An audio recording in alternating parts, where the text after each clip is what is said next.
In this video, we're going to be taking a look at the Scorecards feature of KeepaScore.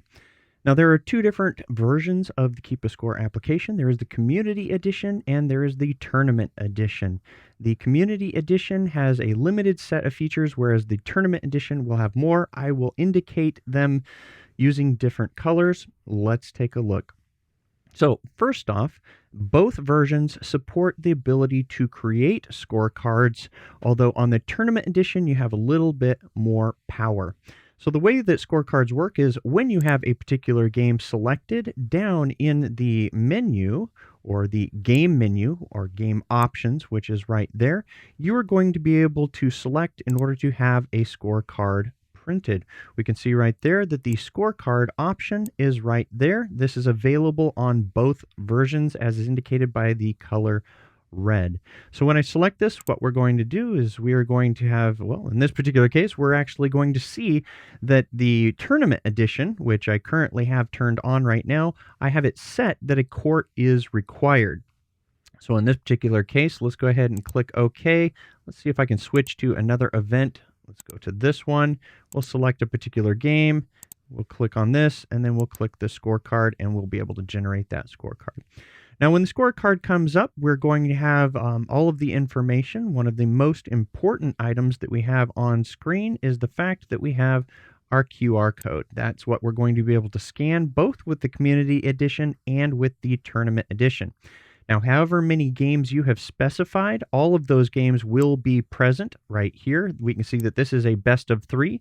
If you're only playing one, then only one game will be indicated. If you are playing a best of 5 or a team event, which is essentially a best of 5, it will be in this whole area. We have the optional initials area where players can sign after you've sent them out. And on the event settings, you have the ability to set the play to, or just leave that blank if you don't want the circle to appear, as well as the win by. We also have the win column where you're able to players are able to say which side won. And if you are playing a duper ranked event, then the duper scores or the duper team ranks will be presented right there. Now, the scorecard on a team event will have additional features in that in this bottom area, it will allow you to specify, or it will allow the players to select the team combinations. And we're going to see that as this video progresses. So we're going to close this particular scorecard, and we're now going to take a look at the features that are in the Tournament Edition. So here are the features specific to the Tournament Edition of KeepaScore in terms of managing your scorecards. One of the most important things to do in preparation of an event is to print out or get your scorecards ready, at least for the initial seeding of your brackets for all of your events, and do that before the tournament starts to happen. So here in this version, which is the Tournament Edition, what we're going to see is we are going to see that these 3 areas will be visible in the Community Edition. However, these additional areas or options will be available in the Tournament Edition. That includes your ability to manage multiple venues as well as multiple tournaments. But of course, you typically only have one tournament happening at the same time.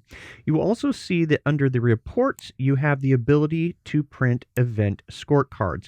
This is your bulk print where you're able to print as many of the scorecards as you want. We're going ahead and going to select that. And what we're going to see is that we have the options of printing all scorecards, and that is scorecards that actually have players assigned to a particular game.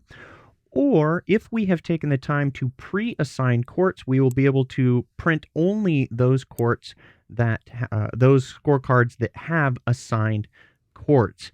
So in this particular example, if I was to select all in this particular situation, we're going to have a lot of PDF processing, which is going to happen. You can see down at the bottom that we've got our 4 of our 9, but this is going to it's actually going to create all of the scorecards.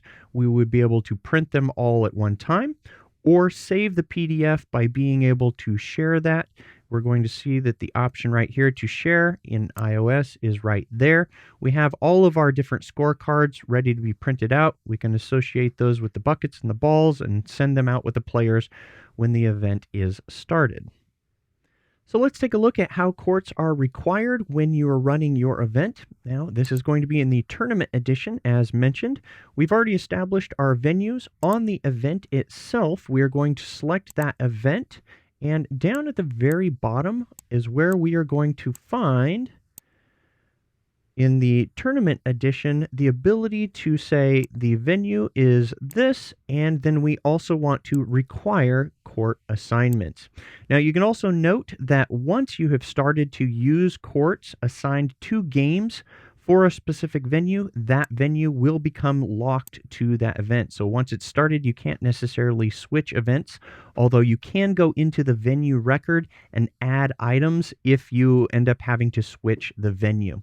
With that option of the court assignments, require court assignments set, an important thing to note is that if you have pre-printed your scorecards, if you scan those scorecards prior to sending your players out, then what will happen is KeepaScore will prompt you to assign the court required.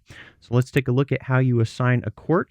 For any game, you are not going to be able to see the court assignment within the game options area, which is available on both versions, because you cannot assign a court to a locked item. So if I make the selection here, you'll note that in this area, which is where the court assignment happens on the tournament edition, you are not able to do that because this particular game is locked. However, if we scroll to a game that is not locked, which any of your games, if you've pre-established your brackets, has not been played, which is always indicated by the warning icon in that it does not have scores. When we make our selection here, the first of the two ways in order to assign courts is right here. You're simply able to select from all of the different courts that you have. And again, if you split your venue by creating two different venues of a split venue, then of course only 1 through 4 would be shown here versus 5 through 8, or whatever the venue is that has been associated to this particular event.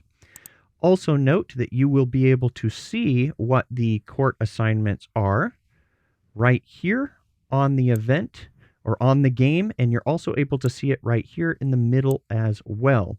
You can also see this on a particular player record. So if a player comes up, and if I select on Cedric right here, this will, in his list of events, well, he doesn't have any current courts that are assigned, but the court will be listed as well in this area right here. You will be able to find the court assignment. So if you want to see any previous courts that a player has played on, select on that particular player.